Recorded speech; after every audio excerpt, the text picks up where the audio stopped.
ਅਸੀਂ ਗੀਬਤ ਕਿਉਂ ਕਰਨੇ ਆ? ਚਲੋ ਚੋਰੀ ਤਾਂ ਅਸੀਂ ਕਰਨੇ ਆ ਕਿ ਚੋਰੀ ਕਰਨ ਦੇ ਨਾਲ ਸਾਨੂੰ ਕੋਈ ਫਾਇਦਾ ਹੁੰਦਾ ਹੈ, ਸਾਨੂੰ ਮਾਲ ਹਾਸਲ ਹੁੰਦਾ ਹੈ, ਕੁਝ ਰੁਪਿਆ ਪੈਸਾ ਹਾਸਲ ਹੁੰਦਾ ਹੈ, ਔਰ ਫਿਰ ਅਸੀਂ ਝੂਠ ਬੋਲਨੇ ਆ। ਚਲੋ ਝੂਠ ਬੋਲਣ ਦੇ ਨਾਲ ਵੀ ਕੋਈ ਸਾਦਾ ਫਾਇਦਾ ਹੋ ਜਾਂਦਾ ਹੈ, ਲੇਕਿਨ ਅਸੀਂ ਗੀਬਤ ਕਿਉਂ ਕਰਨੇ ਆ?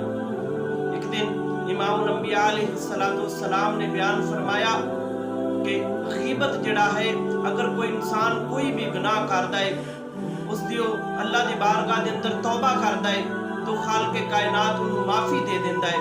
लेकिन गीबत एक ऐसा गुनाह है कि जिन्नी देर तक जिस इंसान की गीबत की गई है, जिन्नी देर तक वो इंसान उन्हें माफ़ ना करेगा, उन्नी देर तक उस इंसान को माफ़ी नहीं मिलेगी अल्लाह की बारगाह के अंदर। तो हजूर फरमाया कि गीबत जिहड़ा है ज़ना नालों भी बहुत बड़ा गुनाह है। तो उलमा इकराम फरमाते ने कि गीबत इस हिसाब के मुताबिक इस हदीस पाक के तहत गीबत तो फिर गुनाह कबीरा होया। रवायत के अंदर आंदा है हज़रत अब्दुल्ला बिन अंसारी रज़ी अल्लाह तआला अन्हु हदीस पाक के रावी ने आप फरमाते ने कि एक दिन असीं करीम लजपाल आका सल्लल्लाहु अलैहि वसल्लम के नाल सफ़र ते जा रहे सी, तो अचानक एक बदबू को बहुत गंदी बदबू आई। तो हजूर ने सानू मुखातब होकर फरमाया कि ऐ मेरे साहबा इकराम, तुसी बदबू सूंघ रहे हो, ये पता है किस चीज़ दी है?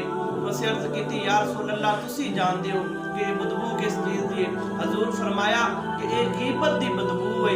जदों इंसान किसी दी गीबत करता है तो उसके मुँह दे विचों ऐसी गंदी बदबू आती है। हजूर फरमाया कि गीबत करने वाले इंसान दी कोई दुआ कबूल नहीं होती, कोई उनकी नेकी अल्लाह की बारगाह के अंदर कबूल नहीं होती।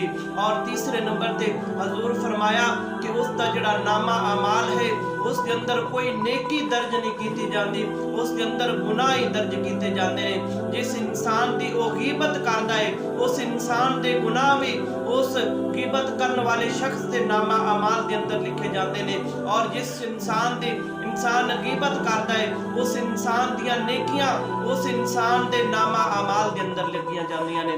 हजूर फरमाया कि गीबत करने वाला शख्स इस तरह है कि जिस तरह उसने अपने अपने मुर्दा भाई का गोश्त खाया। हजूर फरमाया कि गीबत बहुत बड़ा गुनाह है, इस तो बचो।